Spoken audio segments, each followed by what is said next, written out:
Welcome to the Overwatch What's Next panel. Thank you. Hello. Hey guys. Oh.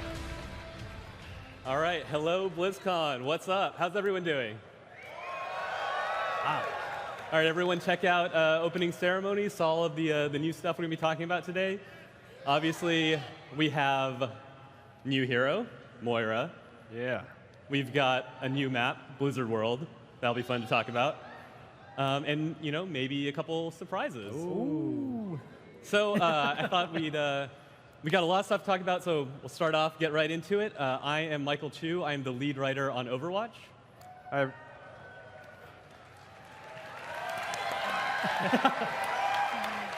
He deserves it. Hi, everybody. I'm Arnold Sang. I'm Arnold Sang, and I'm the assistant art director on Overwatch. I'm Jeff Goodman, the lead hero designer on Overwatch. Still working on Overwatch. I'm Aaron Keller. I'm the assistant game director. All right, so let's get started. Obviously, in opening ceremonies today, you got to see a little short video of Moira in action. Maybe some of you have had a chance to check her out on the floor. But Jeff promised, he said we had a little video for you in case maybe you had some questions about her story, who this character, who Moira is. So let's check it out.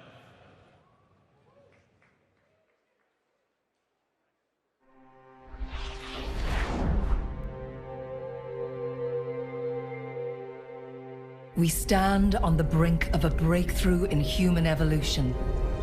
I have dedicated my life to unraveling its secrets. I take risks that others would consider to be unwise, for I do not share their caution. Overwatch held back the pace of scientific discovery for decades. They believed my methods were too radical, too controversial, and they tried to silence me. But there were others in the shadows, searching for ways to circumvent their rules. Freed from my shackles, the pace of our research hastened. Together, we delved deeper into those areas forbidden by law, by morality, and by fear. New patrons emerged who possessed an appetite for my discoveries. And with this knowledge, what new world could we build?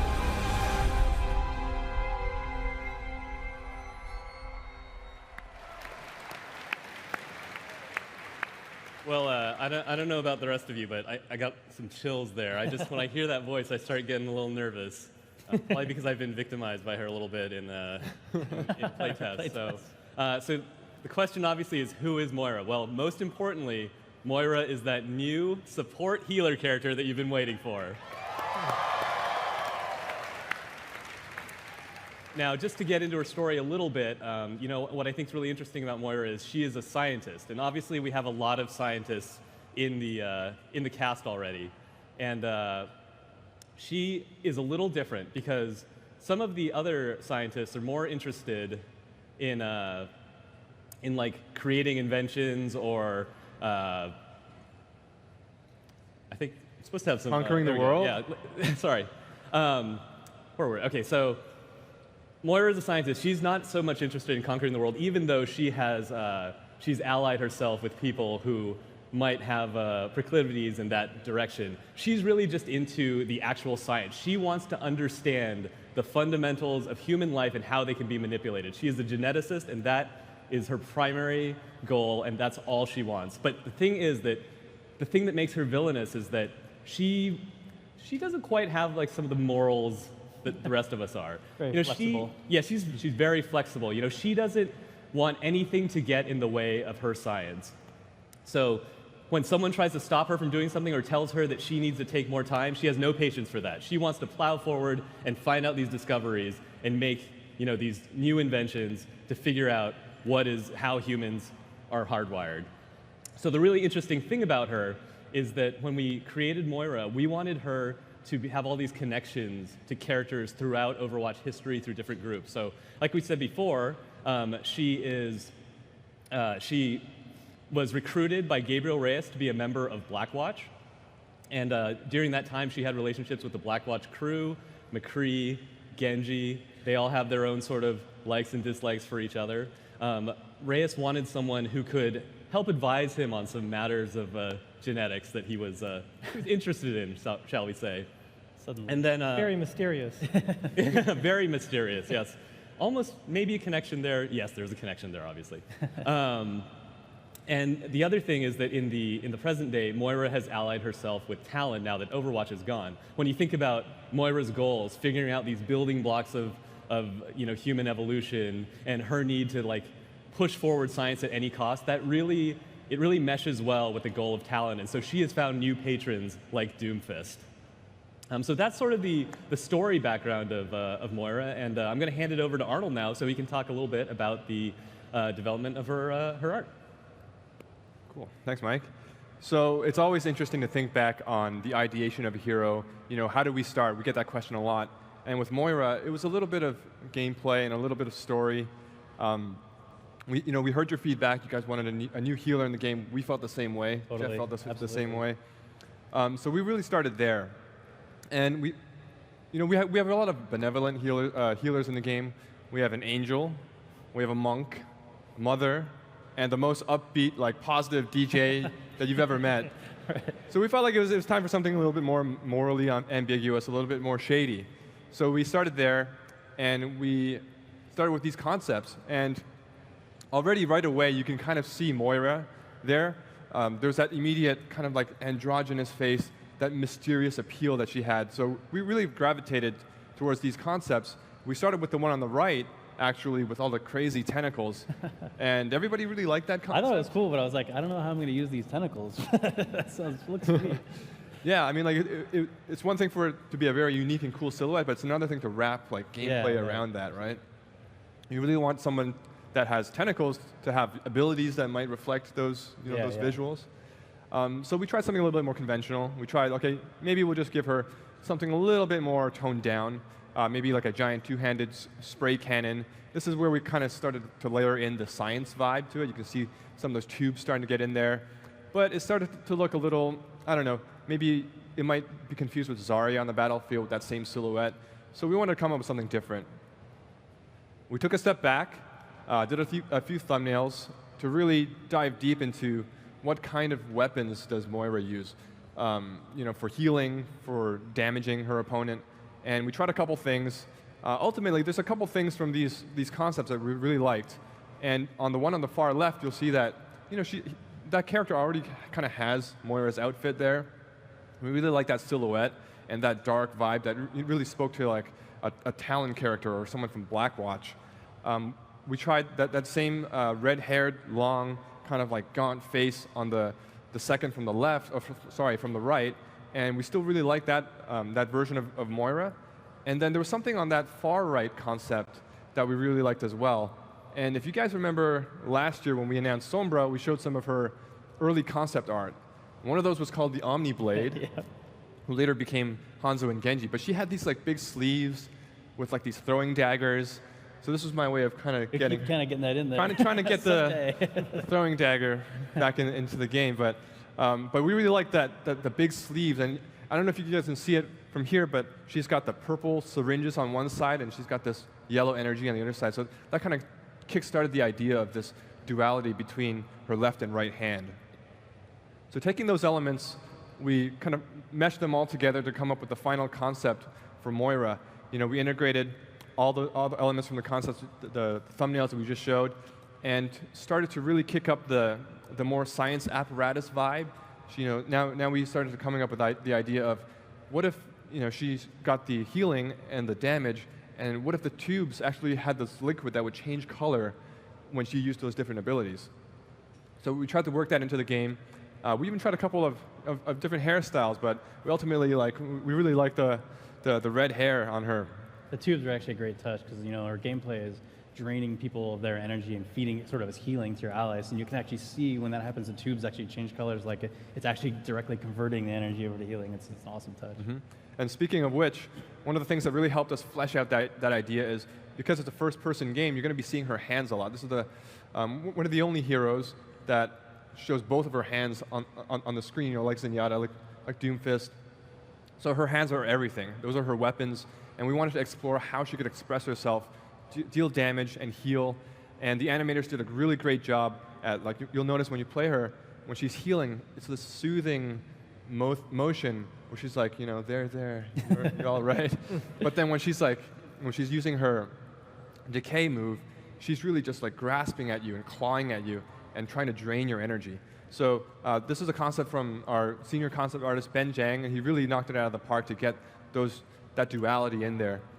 And there might even be a little bit of story behind why that hand is like that. Yeah, how did her hand get messed up? Was it perhaps close proximity to another sort of genetic anomaly or experimentation? Hard to say. Hard to say. I actually do remember that, changing the subject, that when we were really dialing the animations for the hands, like we were really concerned with like how that felt. Like it's not that she's like out of control when she's using that power. Right, she's right. 100% in command of it, and so she's really just like that's how she shows her mastery. It's very aggressive, like just clawing and pulling. Really like the idea of this like leech hero. Yeah. She was, that life-sucking kind of vibe for her. Another thing we like to do on the concept side is figure out some movement studies, we like to call them. These are sketches we like to do for figuring out both abilities, the VFX, the poses for animation. These are some early sketches for her ultimate ability, Coalescence.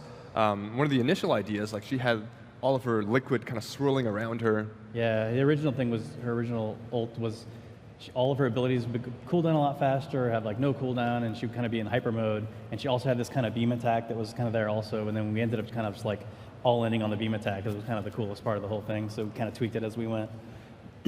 Yeah, so those are some of the concepts behind Moira, but it wouldn't really be a new hero announcement if we didn't show some awesome skins. That's right.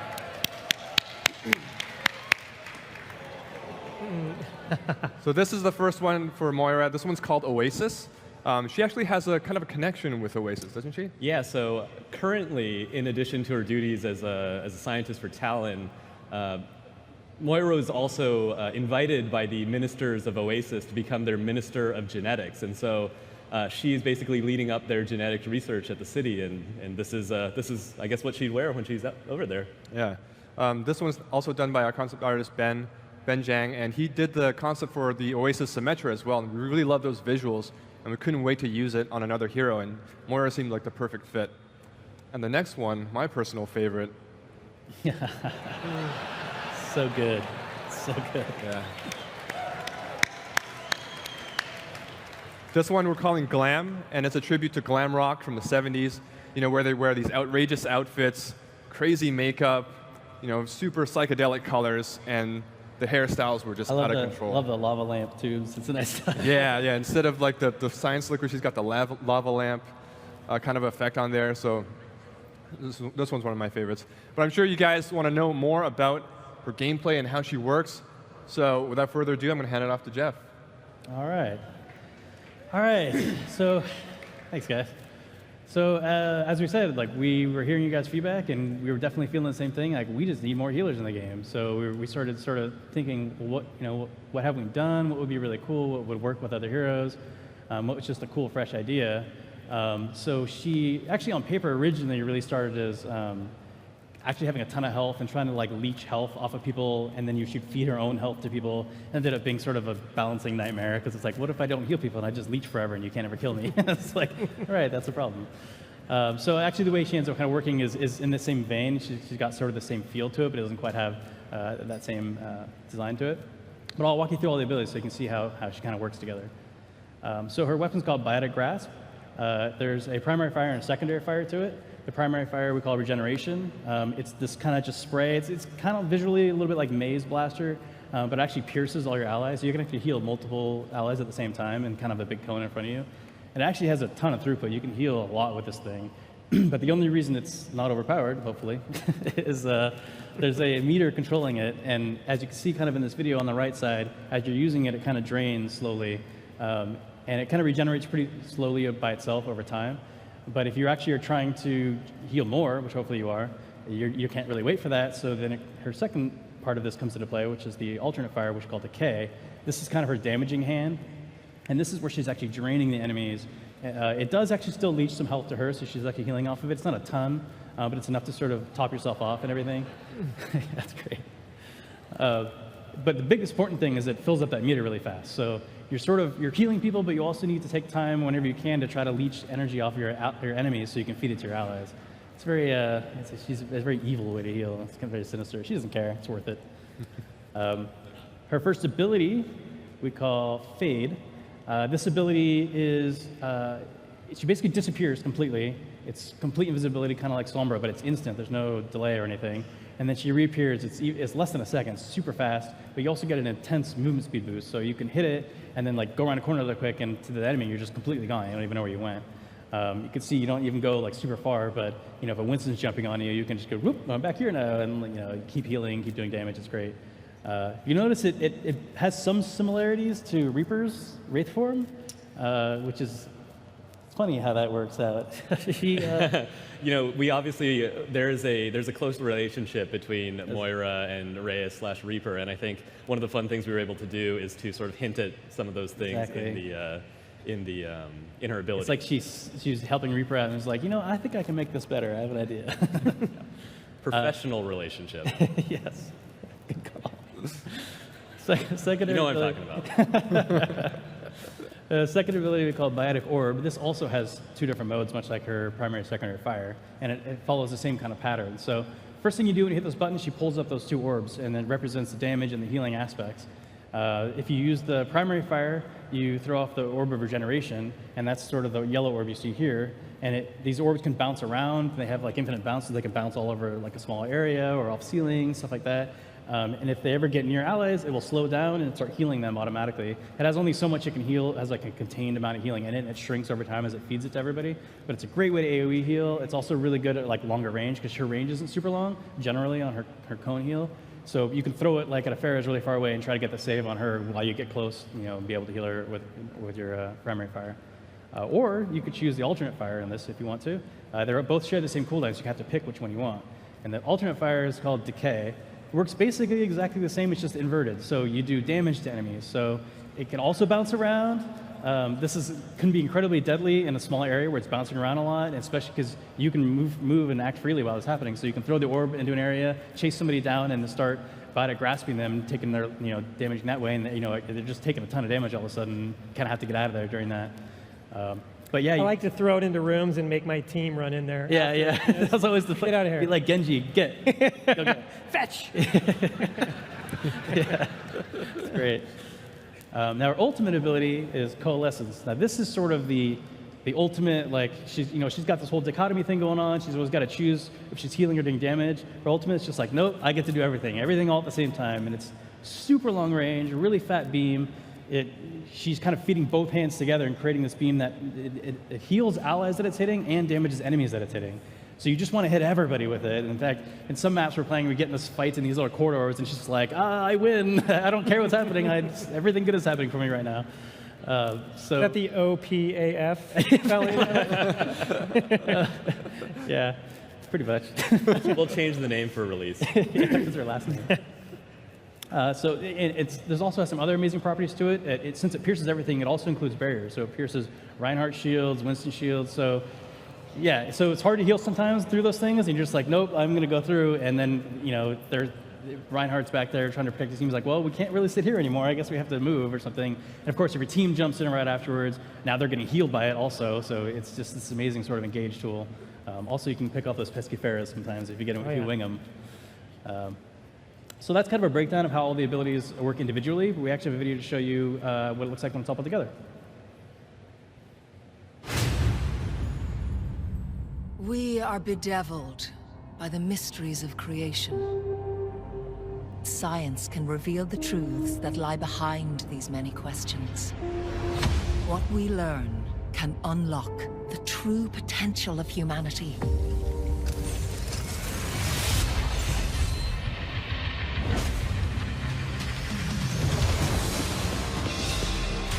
To the shadows. Tell me how this feels. Come to me and I will heal you.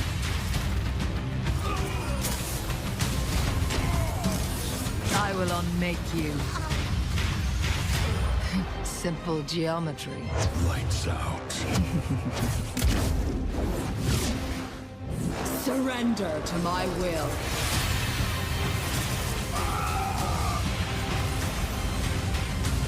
Allow me to repair the damage. I feel unstoppable. My will made real.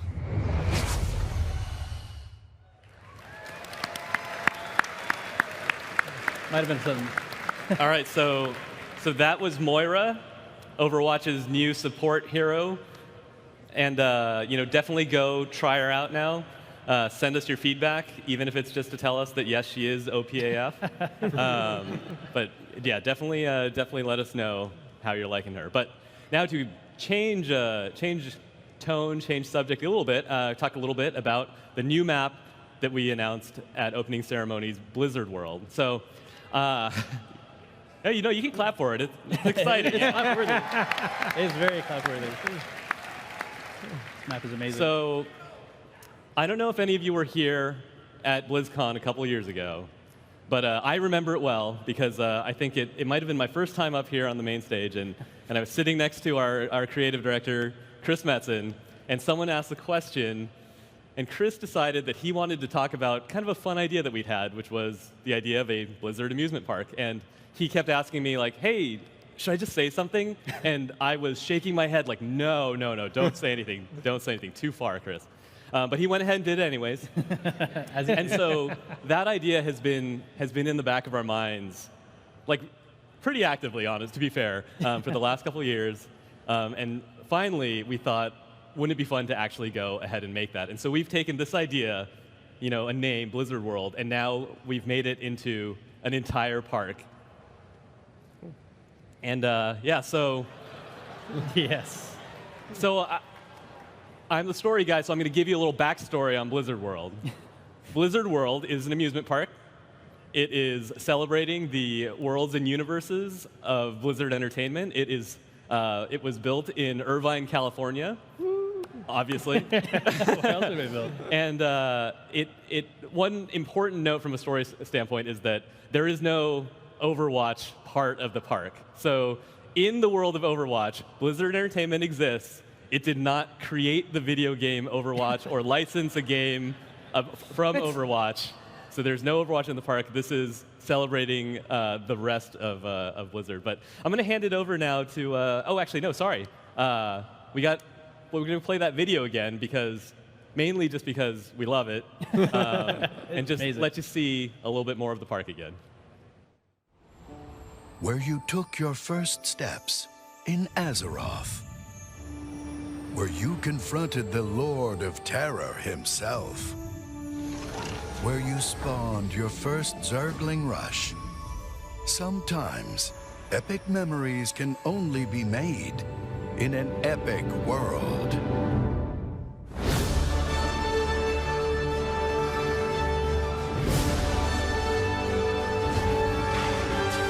Your adventure, your community, your memories.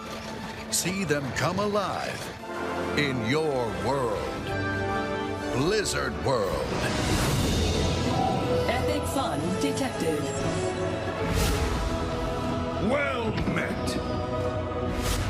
Stay a while and listen to the fireworks. Come and visit Blizzard World. New adventures are waiting for you. I can't wait to get on some rides. For the Horde! Good throw in.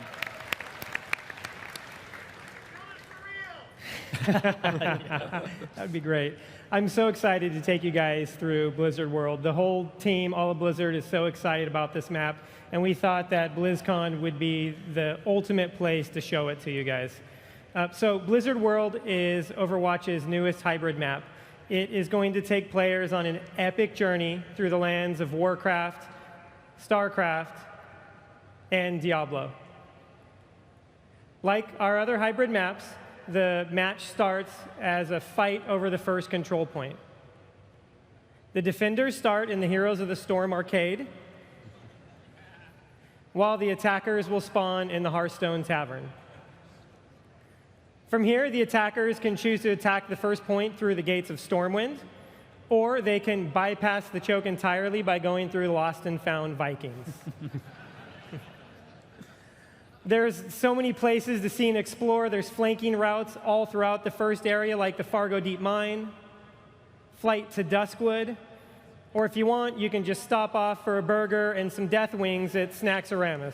What a great name, Snacksaramus. It's a good name, right? You should make something out of that. The design of the first choke is more of a mini arena. There's multiple routes for both the attackers and the defenders to get here and also to access the high ground. As the attackers enter the area, they'll find an abundance of cover and several health packs in order for them to gain a foothold. And inevitably, the fighting sort of turns into this big rumble around the statue here. And ultimately, if the attackers are successful, the defenders kind of have to fall back towards the point further into the area.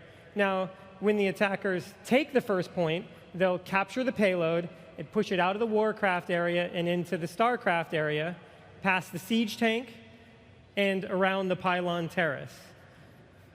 Now, this area is a really large circular arena. There's an abundance of high ground, and there's direct access to it for both the attackers and the defenders. The defenders can set up around the pylon above the cafe, and when they need to, they can drop off and directly contest the payload there. The attackers, if they want to, they can try to take the high ground and contest it against the defenders by taking a path up by the siege tank, or they can try to bypass it and sneak around through the Ghost Academy or through the Nexus Experience. There's also all sorts of flanking routes in here. There's a lot of interior opportunities either to attack the defenders or try to set up.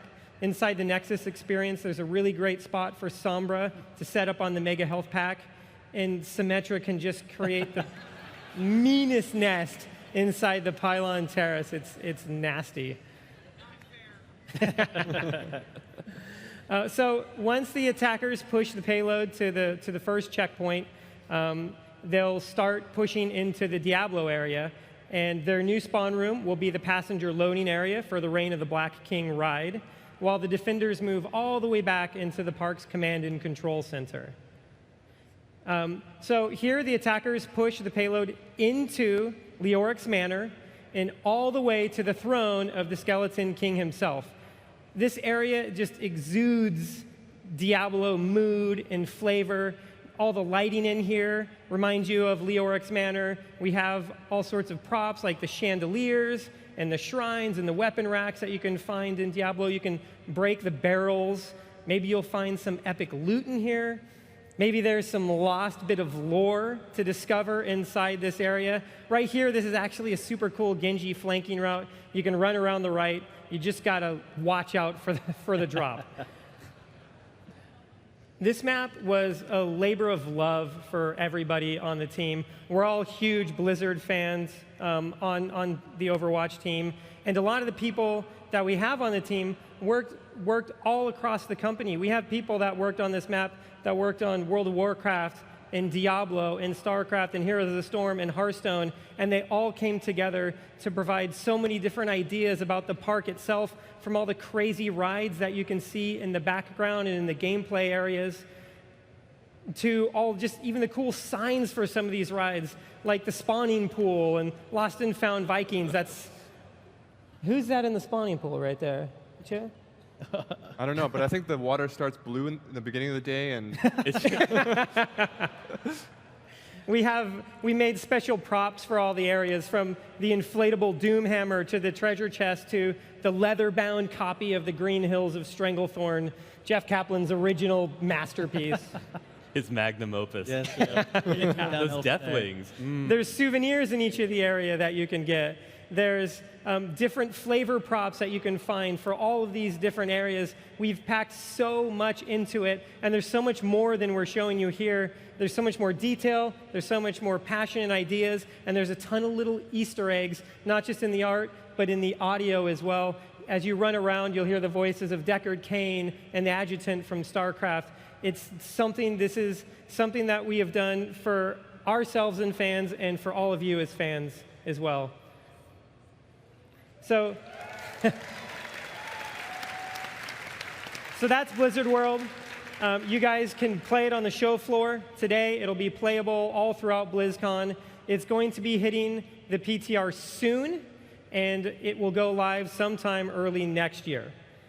But this isn't all we have to talk about. It's not just Heroes. It's not just the new map. There's one more thing we have in store for you, and to talk about it is Arnold Tseng. So one of the things about Blizzard World is, for a character artist like myself, seeing everybody working on, awesome Blizzard stuff in Overwatch was super exciting. And the character artists just we want to work on this stuff too. So it wouldn't be a tribute to Blizzard and all its universes without some Blizzard-themed skins. This is something we wanted to do since the beginning of Overwatch when we thought about doing skins. Who's ready to see some skins? I am! All right, let's roll the video. Installing updates. Updates installed. Will you take a look at that?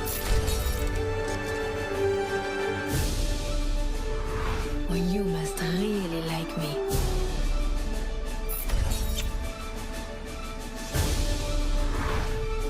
What did you expect? You're impressed. That's natural. That's more like it. I was born in battle.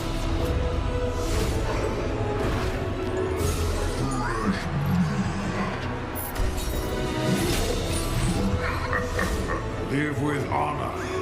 Die with glory. The Crusaders are immortal defenders of Germany. We're on our way. Ooh, this is a good one.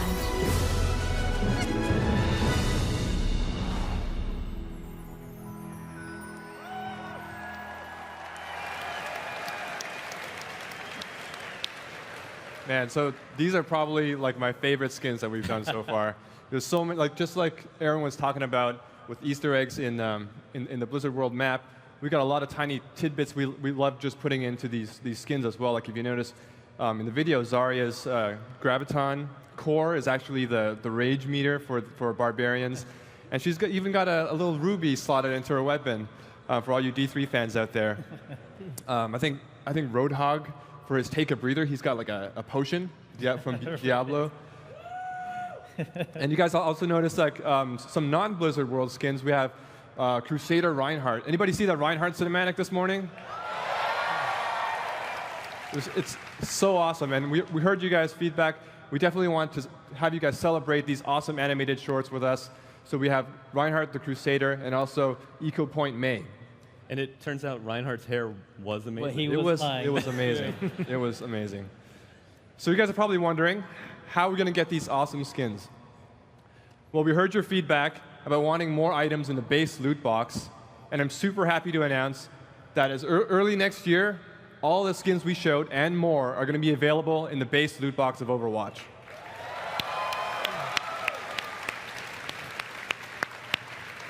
So they're not going to be part of any event. As soon as they're in the loot box, you'll be able to earn them year-round. We'll have more info early next year, but for now, I got to start saving out some credits. That's right. All of us. That's all we have for today. Yeah, so just to recap all the fun stuff we talked about, there's obviously our new hero, Moira. She'll be coming very soon. Check her out on the show floor. We've got Blizzard World, which will be, again, playable on the show floor and will be coming early next year. And then also lots of new content for the base loot box. So we have a little bit of time left, so we thought maybe we'd try answering a few questions. So there's 2 microphones, I believe. So somewhere.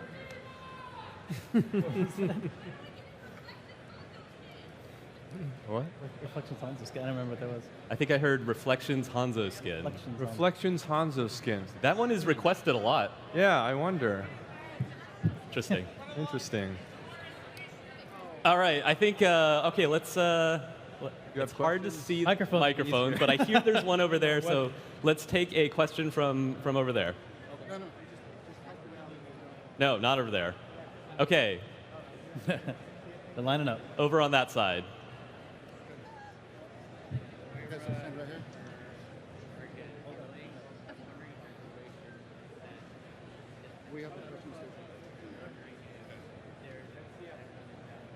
Oh my God, that costume is amazing. Yeah. Yeah, so you have a question for us? Yeah. Yes? So, you guys are going to make Blizzard World real, right? And like, easy as that. 2018. Right, so June.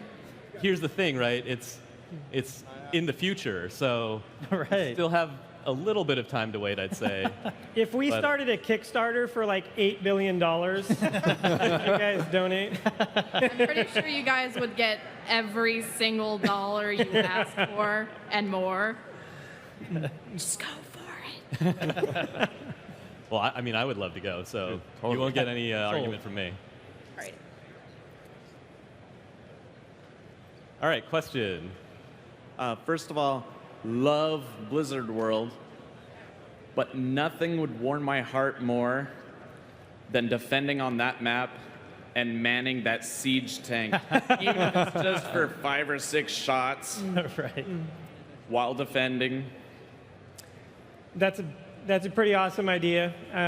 Maybe there's a game mode there or something like that. I don't know. We actually, yeah, I mean, one of the cool things about the arcade now is we get to try crazy stuff in there. And so, I mean, we try not to throw in map mechanics that are like in the main pool that's going to suddenly feel like it's like disrupting everything. But it's cool, definitely an idea. And I think maybe a place for that, something we could try maybe someday in like the arcade or something like that would be super cool. All right, well, thanks. Hey, what's your question? Hey guys, first off, thank you for the support. We really need that. Yeah. And so my question is more of a lore question. So seeing Moira and her healing and her, siphoning of powers, I'm wondering if there's a connection between her powers and Zen's approach of how he heals in Discords, or if it's going to be communicated in the future. So there is a connection, but it's actually not to Zenyatta. It's actually more of a connection to Mercy. They both work together. Obviously, Moira was a part of Blackwatch. Mercy was a part of Overwatch.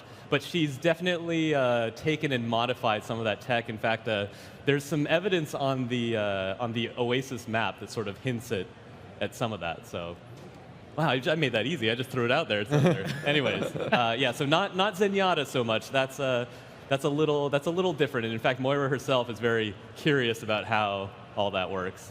Huh. All right, cool. Thank you, guys. Thank you. Okay, next question. Hi. So I know that recently you updated Junkrat's grenades so they don't do damage to himself anymore. I was wondering if you had any plans to do something similar with Pharah or her ult.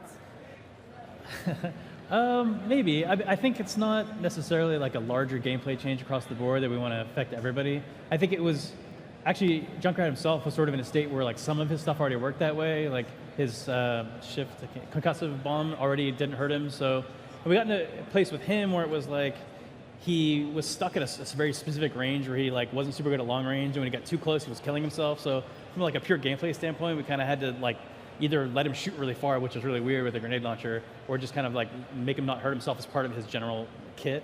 But in general, the plan is still to make the explosive weapons hurt yourself when you use them.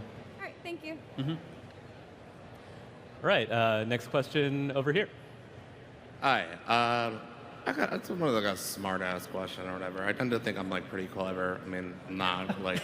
I'm watching like the Reinhardt cinematic or whatever, and like I noticed they recently had some additions like the sword and the double guns. It's like, is next year's lore event gonna be an Eichenwald for a PvE event? What was the question? Sorry, what was your question? Is next year's lore event PvE gonna be an Eichenwald? Well, we'll talk about. Next year's we're not lore really event. don't have anything to say about future events, but we certainly really love that map, and I think they really the cinematics department really went above and beyond in creating that cinematic. I know I was a little moist in the eye. Technically, earlier. Halloween Terror is on Eichenwald, kind of. What's that? Technically, Halloween Terror is on Eichenwald. Oh, yeah. Section of it. That's right. Thank you. Thanks. Hey. Hi, I'm a big fan. Okay, so I play a lot of Symmetra, and I realized that Symmetra's not really picked in like pro games. Is there any plans to like change Symmetra just a little bit, or make her, maybe have healing abilities? Because she's the only support that doesn't heal. Just want to point that out. I don't know how likely it is that she'll end up with healing abilities. I think I've heard definitely a lot of people comment that they feel like she should be in the defensive category because she doesn't heal, even though the support category is technically kind of like not necessarily healers, although at this point it kind of is. We've actually been talking a little bit about looking at the categories again and see if they make sense. But I hear what you're saying about Symmetra in general. She does get some play, but yeah, she doesn't get picked too much at the high end like that. She pretty recently had that kind of remake where she got the extra ultimate, so it allowed her to be a lot more flexible on a lot more points, so that helped out. And yeah, we're always looking at other heroes too in the future, and I mean, obviously, as we've shown recently with Mercy, we're willing to go back and tweak things quite heavily if we feel like it could go in a better direction. So we'll have to see. Hey, you got a question for us? Yeah, so I know Tracer was kind of inspired by like the Jumper class from Titan and all that, and there was a couple other classes heroes in Overwatch that are inspired by scrap classes from Titan. And I was wondering if Moira was one of them, and what other types of abilities or class play styles from Titan would you like to incorporate into future heroes of Overwatch? You got the early Clearly beats. the Omniblade, right? Omniblade. The idea that will never die. I could say a few things about what, like, I've said this before, like we have a great tools team, and we have a great tool to use, and I ended up just playing with a lot of different mechanics, and some of them were stuff we tried at Titan, some of them weren't. Moira was definitely like completely scratched. There wasn't really anything there from Titan, and a lot of them are like that. But there were a couple of abilities that were kind of cool. Like I remember Tracer had this gun back then, because we had alternate guns back then too. She had a gun where you could kind of load somebody up with shots, but they wouldn't explode. They would stick into you, and then you could hit another button at some point later, and she would have like this animation delay where she'd blow them all up. Nice. So you could like shoot somebody a bunch of times, and then recall around a corner, and then just like dink, and just like blow them up. It was pretty fun. So there's definitely like one-off guns that are kind of interesting we may look at in the future. But and to add on to that, if you're interested in this, go to the Overwatch panel tomorrow morning, because there's a lot of information along kind of along the veins of what you're talking about and what sort of things from Titan influence things in Overwatch as well. Awesome. Thank you, So guys. check it out. Yeah. Sure. One more? Sure. Or no? You got another question? I think we have time for one more. I don't know where I'm looking. Just one more? Or no? So over the past year, it seems that as more heroes get introduced, there's been a bit of mobility creep in the game, and which means that some other heroes, especially in the competitive ladder like Zenyatta, McCree, don't have as many options in when to choose to engage. How are you guys dealing with that going forward as you design new heroes and revise old heroes? I mean, I think that's definitely a concern. Whenever we're designing a hero, that actual literal topic comes up basically every time. Because, I mean, a lot of what makes Overwatch so awesome is the mobility and all. The way the heroes move is a big part, and how they all have different ways to do it. And the fact that some heroes don't have mobility is actually interesting too, because they have, their other aspects that are very strong. So, I mean, it's something we definitely watch out for. And obviously, a character like Orisa was pretty new. We want to make sure, okay, we're not doing anything mobility-wise on her. She's kind of the static one that moves forward and marches forward and it's hard to stop, but she doesn't like blink forward or dash forward or anything. So I think it's a challenge for us all the time. We just got to make sure that we have awesome ideas that don't involve mobility all the time. Thank you. All right, I think that's all the time we have for questions, but I just want to thank everyone again for coming out. We love the Overwatch community. We couldn't do this without you, so thanks, thank guys. you again, and thank you. Be out there. Thanks, everybody. Thanks, guys. We have time for a few more questions. Oh, All right. Oh, we did? Okay. All right. Well then. I mean, should we? I got okay. nothing to do. Yeah. All right. Let's get some more questions then. Forget everything I just said, but we do love you. Yep. Hey, I actually ran all the way back here because I was first in line. But my question is, earlier this year, you guys announced that Tracer was LGBT identified. I was wondering if we can expect more of that from other heroes, because like as an LGBT identified man myself, it's like representation is super key in a game for me. Yeah, so I completely agree. Representation is important to us as a team too. In making Overwatch, making sure that it is a diverse and representative game is something that we're always thinking about. Obviously, you know, we showed off Tracer in the Reflections comic, where it was revealed that she's in a loving relationship with her girlfriend Emily, and we are definitely interested in showing more of the character relationships. It's really a matter of finding the right stories, because we don't want to just come out and just sort of label people. We want them to come out naturally as part of the narrative. But I've said it before, but definitely more members of the Overwatch cast than the heroes are LGBT. Cool. Thank you so much. Thank you. Okay, back over this side. Hi there. Currently in Quick Play, there's a distinct separation between players that want to play with like 60 PS, no plans of winning, and then another group of players who maybe want to play with people they're associated with who are too differing in rank. Do you have any plans to alleviate something like that? This is in Quick Play specifically, you said? Yeah, because when you're in Quick Play and you find a team that's not doing so well, they'll tell you to go to arcade. Yet you still want that competitive, like a competitive light aspect. Sure. I mean, yeah, it's something we're always looking at. The tricky thing for us is we can definitely layer in more restrictive matchmaking in general, but every time we add another layer, we're increasing the queue times for everybody, and that's like the biggest thing we're always fighting against, is we want to make sure that if you want to play Overwatch, you can jump on the game and play it in a reasonable time. So when we first launched the game, we were very much in the camp of we just want the queues to be as short as possible. It's definitely like really lighten up on the matchmaking restrictions, and obviously over time we've been hearing feedback from you guys, and we have been layering in more stuff to try to help the matchmaking quite a bit. So it's something we're always looking at still, but that's kind of the balancing aspect. That's kind of where we're at. One of the other things we're talking about with that is whether we might want to make changes or addition to the arcade side. And so there might be a way of pulling a segment of the population away from Quick Play and putting them into that, or at least making it easier to find the type of game that you want to have without always having to resort to either creating one on your own and hoping players join it, or looking for one that has enough players in it inside a custom game. Thank you.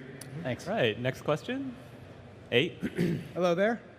First of all, thank you very much. The Blizzard World map looks really incredible. And my question actually is on level design. I'm just curious if there has, I was just wondering if there was going to be any interest in using at least old assets, or just reusing different locations, but for different game modes. Like, would there ever be like a Route 66 map, but King of the Hill, or just kind of like reusing, if that makes sense, just using different old assets, just do new mechanics? Let me take it. It's a great idea. We've done it before. So we took Dorado and turned it into the arena version of the map. We've done it a few times. Even our latest map, Chateau, borrowed art elements from some of our other maps. So we do that. I think it would be super cool to have a Blizzard World version of an arena or even an FFA map. I think something like that would be super cool. But as we build maps, we kind of get to it and decide what we think is going to be the coolest art set that we could use for it. And we kind of usually take a wait and see attitude to it. But I have a feeling in the future we'll probably do a few more of those. Thank you very much. Yep. All right, question over on this side.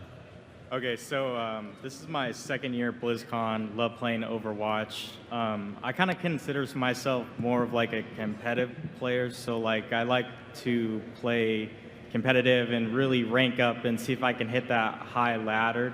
Right now I'm playing in like Masters-ish. And my question for you, as someone who's played other games that have a really structured competitive system, would you consider adding a more like redefined scorecard into competitive only, just so you could better see what's going on your team, the other team, and like maybe if you could look and see for some more self-improvement like on how you played? Sure. Do you mean the scorecard, like the end of the match scorecard? Do you mean Yeah. Interesting. I mean, that's the kind of stuff we're talking about quite a bit, actually, especially in the competitive play. You know, there are other third-party sort of applications and websites and stuff that are doing a lot of interesting things, tracking stats for people and stuff. And I think we think those are super interesting. We kind of follow those too, and they're doing a lot of really cool stuff. We don't really have anything to announce or anything right now, but I think that's definitely something we're interested in. Definitely, yeah. And I play in Masters too, like Masters-ish to gold. Masters-ish. All right, next question over here. Hello. Oh, sorry. Hey. Hi, thanks for having me. And I've been really trying to think of how to say this question. First of all, love the game. Go Overwatch. Thank you. But when I see the game, I see so much lore potential, but there's not a lot of lore for us to really enjoy. We only get like Junkerstein's Revenge, not even lore, and the Omnic Crisis, single player campaign. So, real question: more lore, single player content, kind of two. Sorry. Yeah, so I totally hear what you're saying. We have a number of things that are in development right now on the story side that hopefully will get into some more of the hero stories and just show off more of the universe. So it's something that we're continuously working on and something that we're hoping that we can ramp up and have more frequent and more in-depth bits of story. So yeah, definitely stay tuned. Thank you. Thanks. All right. Over here. Hi, big fan of everything you guys do. So Overwatch is a team-based game, obviously. So you win or lose a match based on how well you work with those other 5 people that you're queued up with at random, mostly. So my question is, why is there such a lack of a social aspect to Overwatch? I mean, general chat is just spam or memes, and there's no real way to meet people outside of third-party like Discords or Reddit or whatever. So are there any plans in the future to maybe add some kind of a general lobby you can join while queuing or anything to really put you together with other players? So we talk about things like this internally, and there's a lot of different ways you could kind of design something like this, and especially for the competitive scene, we've internally had discussions about, do we need some sort of looking for group system or something like that. And there's a lot of challenges with designing a system like that, but we know that there's a desire in the community to start either looking for players based off of the role they're going to play, or sometimes there's frustration about the type of group that you get put into through matchmaking. And it's the type of thing that we're talking about. We really don't have any details to discuss on it, but and I'm not sure if we'd ever build a lobby experience that you're going to go into, actually load into as a player or anything like that. But it's something that we're talking about internally. Thank you. Yep. All right, question over on this side. All right, so being an avid WoW player for years, the instant connection between you announcing the Magni Bronzebeard skin and also the new character Moira and Moira the Dark Iron Dwarves, do you think there's going to be or already has some sort of voice line interaction reference, going on that might reference, the Moira of the Dark Iron Dwarves? That's an interesting idea. I hadn't even thought of that, actually. Yeah, I hadn't thought about that, but that's interesting. Yeah, maybe we could do something like that. I think it's one thing that's really fun about Moira is that she sort of has that warlocky mage feeling about her. I think we definitely went in that direction with her because there's a little bit of that fantastical inspiration for her.